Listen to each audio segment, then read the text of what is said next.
What's going on, guys? Sticks here with the Token Minorities, bringing you another deck on Pokemon TCGO, and today I am bringing you a deck centered around, well, once again, centered around Lurantis-GX, and before I get into the deck, just a reminder that if you guys like this video or found it helpful, please leave a like, drop a comment, and maybe subscribe. Really does help us out a lot and lets us do more for you guys. And as for the question of the day, now this is the second time I'm doing a Lurantis deck, and this time I'm doing the deck that everybody thought of when Lurantis was first, well, when it first came out and was first announced, which is a Lurantis Vileplume deck. And my question of the day is really centered around this type of idea, but I'm trying something a little bit different now.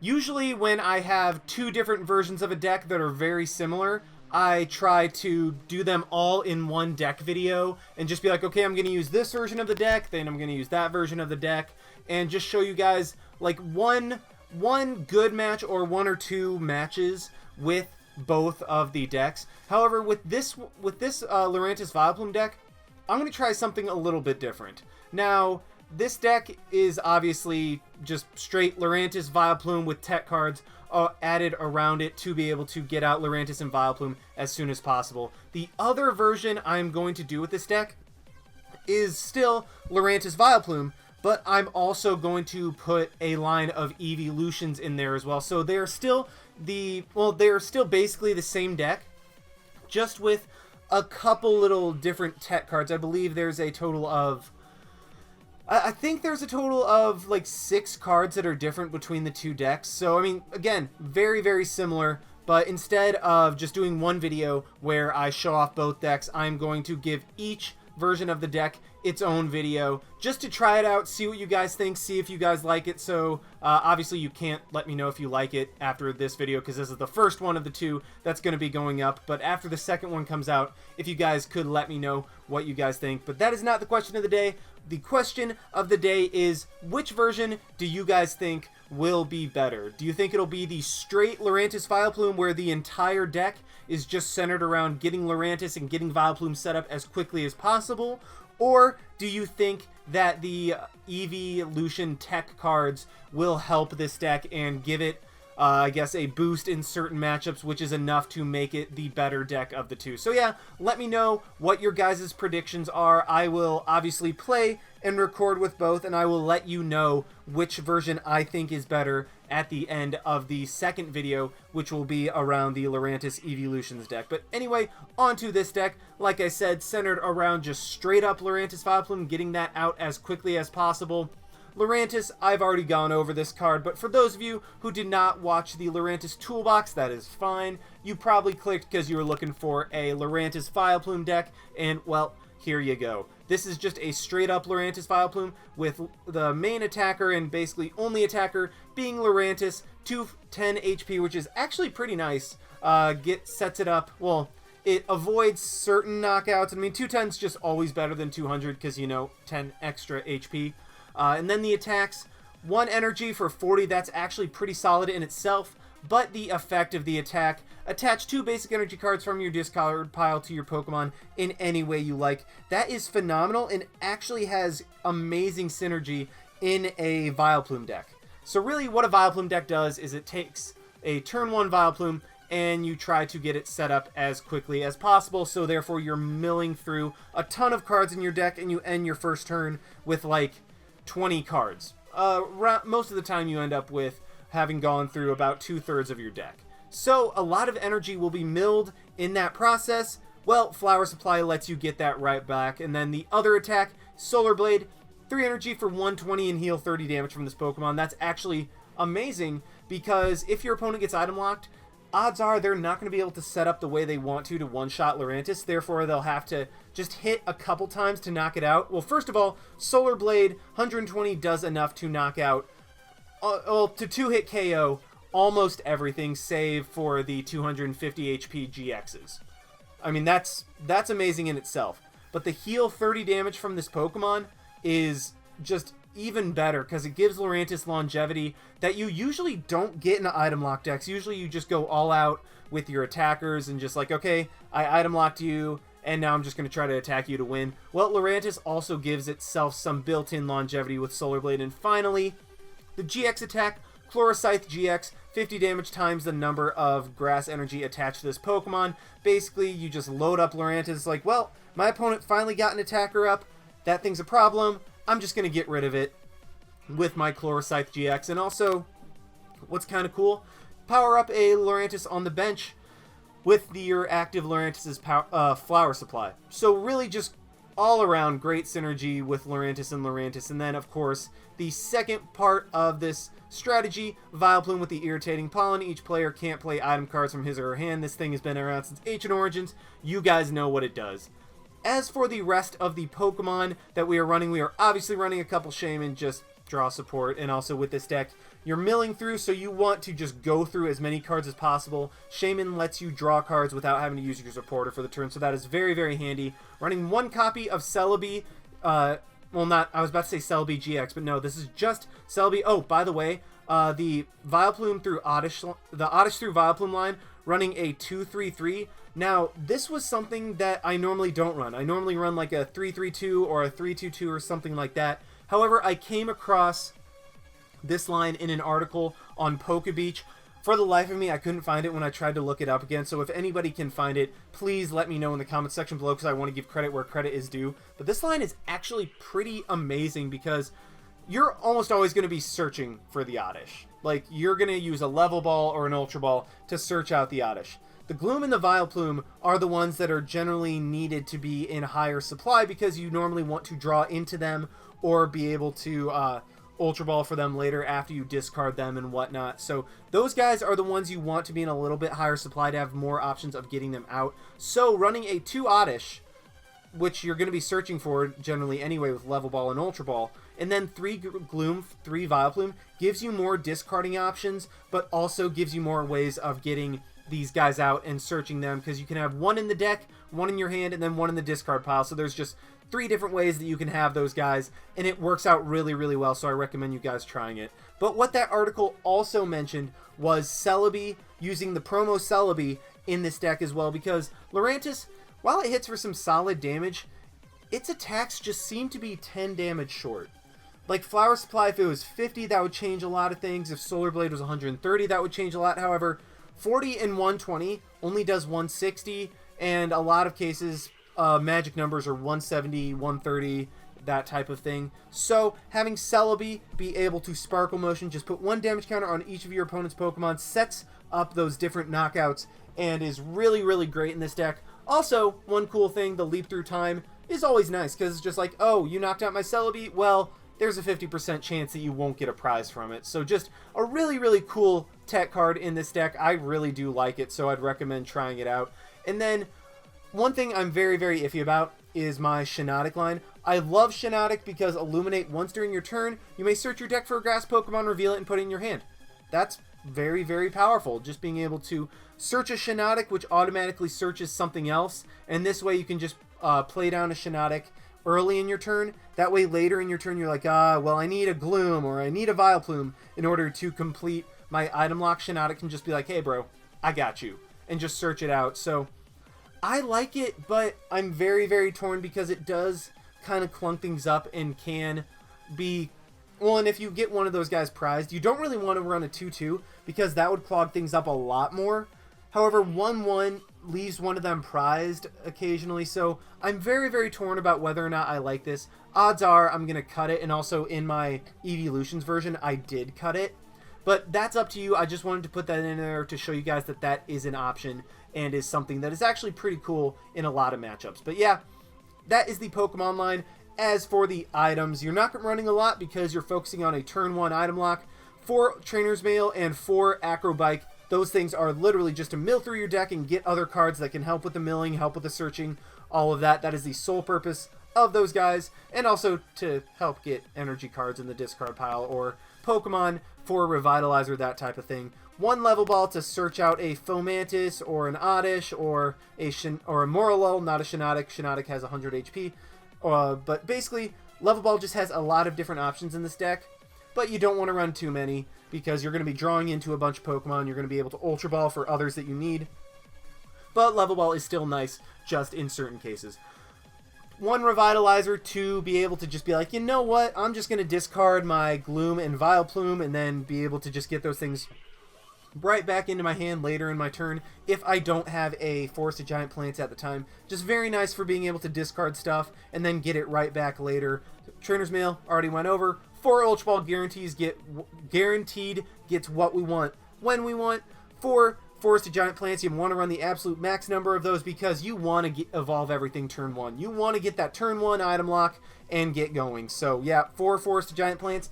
Then as for these supporters, 2 Lysandre, typical. A lot of people run a heavier line of Lysandre in this item lock deck. I definitely agree with that. However, I just went with 2 because I really didn't find myself using that 3rd Lysandre very much. Don't get me wrong.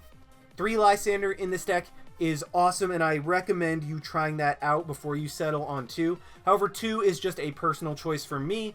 3 N and 4 Sycamore because you don't have access to VS Seeker and you want to have draw supporters when you need them. So that's why there's a little bit heavier. And then I'm also running 1 Olympia. Now, this might seem kind of weird. However, if you have a Vileplume, your opponent, and you bring your Vileplume active, and then your opponent has a Fright Night Eviltal, your Vileplume's stuck, even though it has the Float Stone.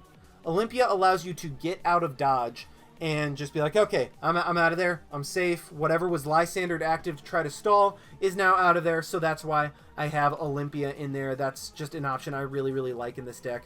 3 Float Stones. Just Float Stone is the item that you want to have on Vileplume 100%. Do not play a Vileplume until you have a Float Stone onto it. I mean, that's... A lot of people are like, it's not that big of a deal. It's a huge deal. It really, really is, because you have to waste 3 turns attaching to get Vileplume out of the active, or you have to waste your 1 Olympia. Wait until you get a Float Stone to play a Vileplume. I cannot say that enough. But yeah, 3 Float Stones just because they are what you want to attach to Vileplume and you want to have it when you need it. And then 8 of the Grass Energy, just because that's what this deck runs on. So, yep. That is this version of this deck. I'm going to show the Evolutions version in a later video. But anyway, let's go ahead and see this deck in action. Alrighty, we have found one against Top Cheds, and this very well could be a mirror match, except for the Mega Garchomp, which, I mean, clearly it's not a Mega Garchomp because, I mean, you know, you didn't see a Dragon type or anything like that. But, I mean, this could be Decidueye Tauros, or it could be a mirror match. Either way, we start off with a decent hand, assuming I get to use items. If I don't get to use items, then I just kind of lose, and yeah, this is a mirror match. So if my opponent gets a turn 1 item lock, I will just kind of, you know, roll on the floor, curl up Armadillo, and just start crying. Because really, in this mirror match, if both decks are consistent, it really just comes down to who wins the coin flip. Because... unless, well, save for any solid, save for any bad luck, whoever wins the coin flip is going to win the game because they'll be able to get the item lock, go through their deck, get the items out of there, and their opponent's just like, well, I can play this card, and now I can't do anything else. All right, go team. Yeah, high five, everybody. Good work. Good work. It was a valiant effort. On the bright side, it looks like my opponent already had to use his Sycamore. And in these decks, really, it's... if your opponent has to use their supporter early, that's great for you, because it means that they can't get going as much as they want to. Really, you only use your supporter in these decks if you can't play anything else out. And because my opponent obviously wasn't able to play anything from his hand, he had to use a supporter, so he will be limited to just Shaymins for a couple cards at this point, so that's great for me. And honestly, oh wow, we did not see the force come down from my opponent. That is phenomenal for me. What I'm immediately going to do, Ultra Ball, get rid of one of the force and an N to grab an Oddish, because I do have a Float Stone and a Gloom and a Forest in my hand, so I'll immediately be able to play all of that down and then Shaymin for a fresh 6 cards and just get going from there. So this is an excellent start from me. I will probably be able to get a turn 1 Vileplume, and yeah, I will be able to, so let's go ahead and play the Lurantis down. And I'm not sure if I want to Vileplume just yet. I think I'm going to play the energy onto the Lurantis and then Sycamore away the Vileplume. Because I have Revitalizer, I'll be able to get that back, or I can just search for it later. Let's go ahead and Acro Bike again, grab another Fomantis. I'm not sure if I want the Celebi in this matchup, just because there really isn't necessarily magic numbers that you'll hit, and I do get an Ultra Ball, so I'm going to be able to extend a little bit more. Let's Ultra Ball away the Gloom and a Gloom in the Forest, I think. I want to hang on to the Lysandre, just because, Lysandre is phenomenal, and I might even just play down the Celebi so that I can get another card off of the Shaymin, and I think, honestly, that's what I'm going to go ahead and do, play the Celebi down. Worst case scenario, I use Celebi to spread 10 damage onto all my opponent. That's not a bad thing at all. At this point, I just want to get another supporter for next turn. Like, I want to have a draw supporter for next turn. That way I can just kind of blow through a little bit more and go from there. I have the turn 1 Vileplume. What I think I'm going to do is just Ultra Ball for the Lurantis. And, yeah, I will be able to Revitalizer up, get the Vileplume and the Gloom. The Gloom I don't need to. I just grabbed it because I kind of have to grab something. Play the Lurantis down. Play the Vileplume. I have a Lysandre for next turn, and now I'm just going to Flower Supply. Probably power up my other Lurantis with 1, and then potentially 1 on this Lurantis.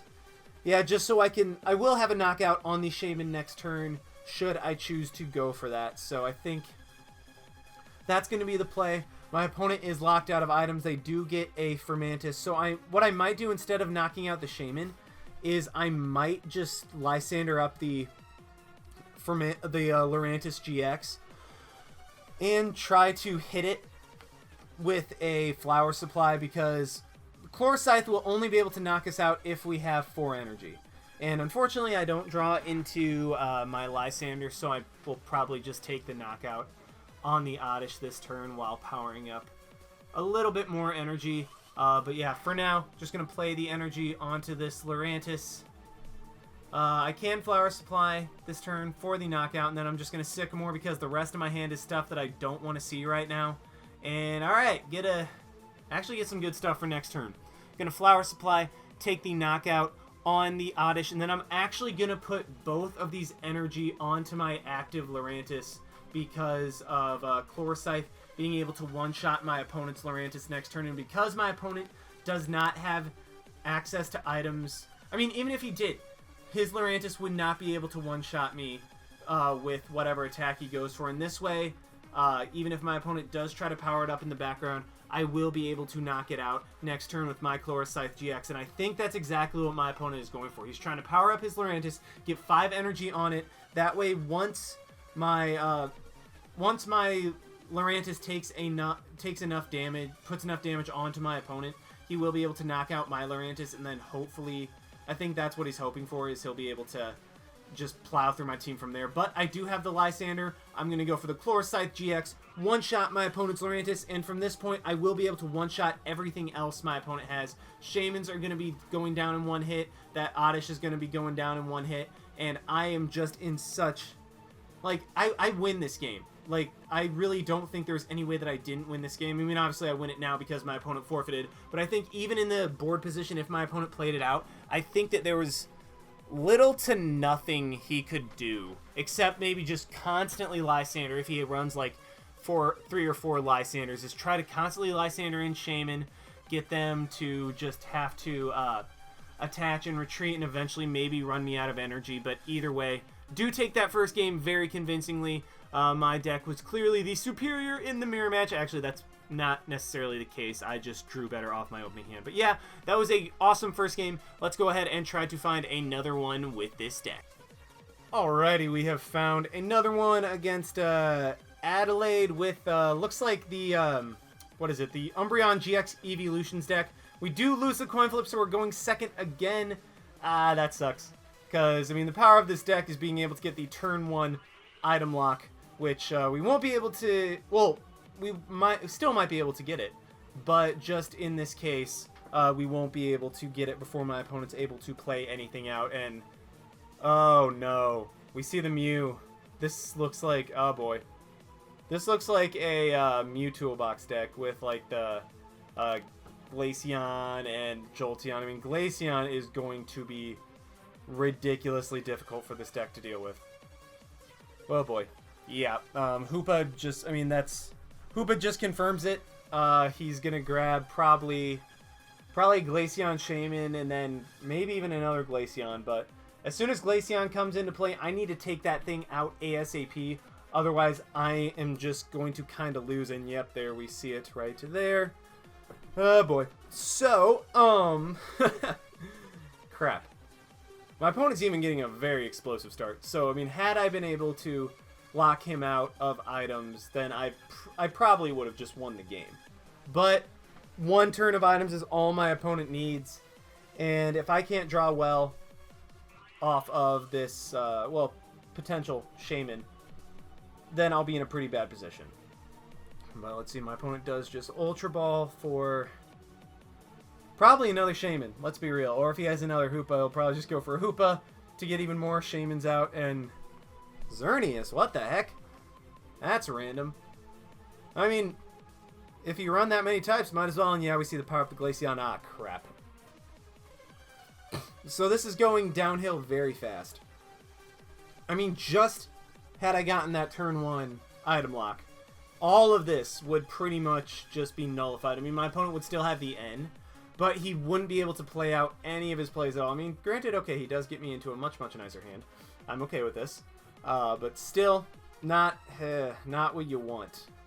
You don't ever want to give your opponent a good start. And I do whiff the first Trainer's Mail. Slightly unfortunate. Please give me an Ultra Ball. There we go. I'm gonna discard the Gloom and the Fomantis so that I can grab a Shaymin, and then actually let's grab a Shiinotic, just because that thing's gonna be able to let me search out Lurantis and the Vileplume line, whichever ones I need. And I'm honestly torn about whether or not I want to use this. About whether or not I want to keep this in the deck. And oh boy. This is not good. Okay, please, give me something. You know what? I can work with this. Ooh, we're off to a very, very slow start. However, it might be about to explode. Because what I can do is double Lurantis, attach the energy, Shaymin for 4, and then depending on how well I Shaymin right here, I could be in an excellent position. I Shaymin again, and for whatever reason, just start to, you know, do that. But let's Ultra Ball, get rid of the Celebi and the Forest. I probably should have gotten rid of the Grass Energy. But either way, I do need a Float Stone before I start going for my Vileplume, because if I don't get a Float Stone, then that's going to be pretty bad. And I don't know why I'm drawing like I am. I get a Sycamore, so what I think...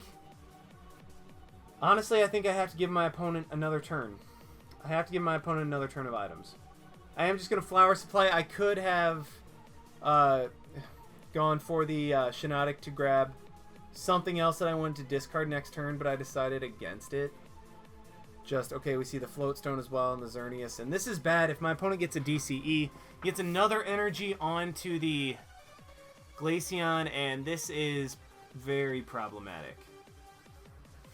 At least he hasn't played any items yet. And, I mean, my opponent already has a full bench anyway. That's why I held off on the Vileplume, just because, I mean, my opponent's already got what he wants. One more turn of items isn't going to be the end of the world. I mean, I know being able to play out more items is always huge. But yeah, as you can see, my opponent just super rotted. There was really nothing that necessarily got accomplished right there. But I am going to go ahead and Sycamore away my hand, put energy into the discard pile. Okay, let's go ahead and Level Ball. There's 2 Vileplumes left there. That is fine.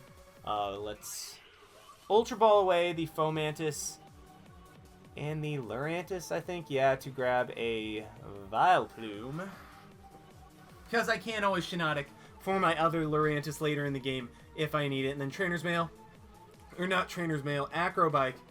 I always call those two the other things. And then Acro Bike for another Grass Energy. I have the Float Stone now. I have energy in the discard pile. Let's play the Float Stone first. That was dangerous. I almost That was almost a bad spot. And then I'm going to go ahead and Illuminate for my Lurantis just so I have the potential to draw into something better next turn. If I can draw into the Lysandre, I will be able to one-shot my opponent's Glaceon, which is exactly what I want. So let's go ahead and put the energy there and the energy onto this Lurantis so that I can just attach next turn in Chloroscythe if I draw into a Lysandre. And okay, my opponent Lysandre's up Shiinotic, and this is exactly why I was very torn on whether or not I wanted to use Shiinotic. Because I am just going to attach and pass. I can Illuminate, look at my deck again. Okay, so I have only 8 cards left. I have stuff that I can use, though, so that's great. And yeah, my opponent is going to be able to retreat out into the Glaceon and start Crystal Ring, and this is bad. This is very bad. I mean, my opponent ends me, so that's fine. I have the end, so I'm not worried about decking out. And yeah, there we go. I have an Olympia, but because my opponent just Crystal Raid, the only shot I have at winning this game is to go ahead and just Flickering Spores. The Glaceon needs to stay asleep. That's my only shot. And yes, Glaceon stays asleep. Oh my god, that was huge. So Glaceon stays asleep. I'll be able to knock it out with my Lurantis-GX next turn. And it wakes up now, but all I needed was that one turn where my opponent did not use the Crystal Ray to be able to retreat in, well, Olympia, into my Lurantis, and then go for a Chloroscythe. I Olympia'd rather than retreated just so I have the 2 energy just in case I need it later in the game. And there we go. That was huge, and I think at this point I win this game. Because my opponent doesn't have an... Well, okay, he's got a Glaceon. I take back exactly what I said, but my opponent does play the energy onto the Xerneas. So my opponent still needs 2 turns to bring up to attack with Glaceon. What I'm going to do is attach the energy onto my other Lurantis, I think. No, I'm holding on to it in case my opponent goes for holding on to it in case my opponent goes for a whatchamacallit. In case my opponent tries to Lysandre in the Shaymin. And I could have Lysandre up the Glaceon. However, my opponent hasn't attached an energy to it yet. And still hasn't. So I have the energy on the Jolteon. So really, I just need to spread damage around as much as possible. I am going to go ahead and Solar Blade, knock out this Xerneas, and heal 30 damage off of me. So Glaceon, I need to target that thing down, but at the same time, like, there's not necessarily any hurry to take it down. There's really not any hurry to take it down because my opponent hasn't put any energy on it yet. As soon as my opponent puts an energy on there, it looks like my opponent doesn't play DCE, so as soon as my opponent puts an energy on it, that's when I'm just like, okay, that thing's going down. And actually, you know what? Let's go ahead and take... What do I want to do? I want to knock out a Mew? I could 2-shot a Glaceon. Or I could Lysandre up. You know what? I need to take out that Glaceon because my opponent... Unless he doesn't look to play DCEs, that's why I'm doing this, because if he had a DCE, he would just be able to retreat. But this way, I will be able to get damage onto the Glaceon and potentially knock it out next turn. And I do have the N, so I'm not scared. I am just going to go ahead and N right now, put my cards back in my deck. Only get 3, that's not a big deal. I even get the Sycamore in case I need to draw an energy, but I will be able to knock out this Glaceon, take 2 more prizes, while just healing up my Lurantis even more. And yeah, I think I win this game because, yeah, even if my opponent retreated around, I knocked out his Glaceons, and the Glaceon was his only way of winning the game. So I probably should have taken out the Glaceon a little bit earlier, but because my opponent was obviously committing resources to his Xerneas, I decided just to start spreading damage around because the Glaceon was 2 retreat cost. I could take that knockout whenever I wanted with Lysandre. So I decided to just work with what my opponent gave me, knowing that I had the knockout on Glaceon whenever I wanted. Again, then again, a well-placed N could have messed that up, so I probably should have taken the Glaceon out earlier anyway, but that's beside the point. We were able to come through. Shiinotic MVP of that match, because I know Lurantis took all the knockouts, but Shiinotic bought me the single turn that I needed in a clutch situation with that sleep on the Glaceon. So yeah, Shiinotic, MVP. That being said, I'm probably not going to run it in this deck anymore, but that's beside the point. Thank you guys so much for watching. Like, comment, subscribe, all that stuff, and this is Styx signing out. Why not? See you guys.